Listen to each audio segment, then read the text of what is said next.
The standard reduction potentials at 298 Kelvin for the following half cells are given below. Consider the given chemical reactions. इनको अगर नजर देखते हुए the number of metals which will be oxidized be ये in aqueous solution is. देखो हमें 5 अलग अलग स्पीसीज के स्टैंडर्ड रिडक्शन पोटेंशियल दिए हुए हैं. ओके, यानी 1 2 3 4 5.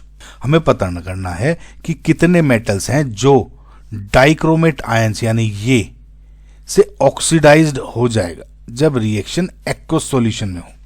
ठीक है, देखो कोई भी सब्सटेंस दूसरे सब्सटेंस को ऑक्सीडाइज तभी कर सकता है जब वो खुद रिड्यूस हो रहा हो. तो यहां पर C2R2O7 यानी डाइक्रोमेट आयन एक ऑक्सीडाइजिंग एजेंट की तरह एक्ट कर रहा है. मतलब Cr2O7 नेगेटिव खुद रिड्यूस हो रहा है.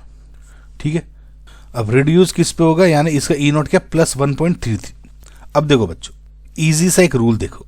जैसे जैसे रिडक्शन पोटेंशियल इंक्रीज होता है किसी भी एंटिटी का, तो उसके रिड्यूस होने की प्रॉपर्टी या कैपेसिटी इंक्रीज होती रहती है. यानी सपोज एक मेरा रिडक्शन पोटेंशियल यहाँ पे है 1 मान लूँ, एक का रिडक्शन पोटेंशियल ऊपर है यानी 2 है यूनिट्स, तो ये ऊपर वाली ज़्यादा जल्दी रिडक्शन हो जाएगा इसका देन दिस. अब क्योंकि कोई एंटिटी जब खुद का रिडक्शन कराती है तो जब उसको वो क्या बिहेव करता है, ऑक्सीडाइजिंग एजेंट की तरह.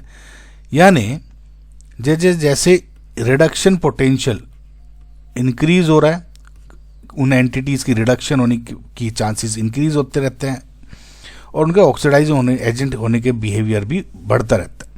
अब अगेन उल्टा इसका ये हो जाता है, अगर रिडक्शन पोटेंशियल डिक्रीज होता जा रहा है तो जो जो डिक्रीज जितना ज़्यादा डिक्रीज होगा उतनी ज़्यादा अच्छी तरह से ऑक्सीडेशन होगा और उतनी ज़्यादा अच्छी तरह जिसका ऑक्सीडेशन होता है वो रिड्यूसिंग एजेंट की तरह बिहेव करती है.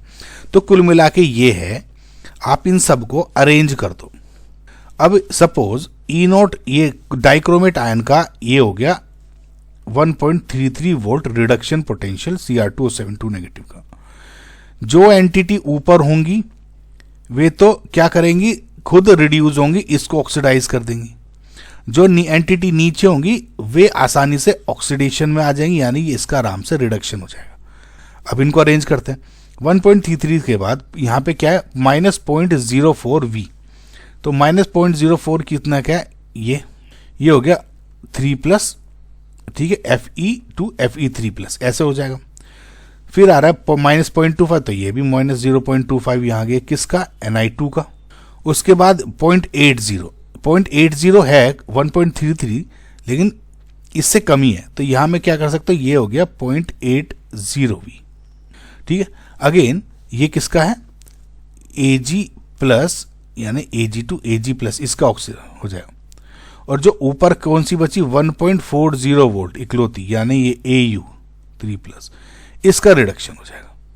सो अगर आप देखो कि कौन कौन डाइक्रोमेट आयन से ऑक्सीडाइज हो रहा है, कौन कौन हो जाएगा, जिसका जो इसके नीचे लाई कर रहे हैं Ag Fe Ni. करेक्ट. सो कितने होंगे 1 2 एंड 3. सो जो आपका करेक्ट आंसर है इज 3.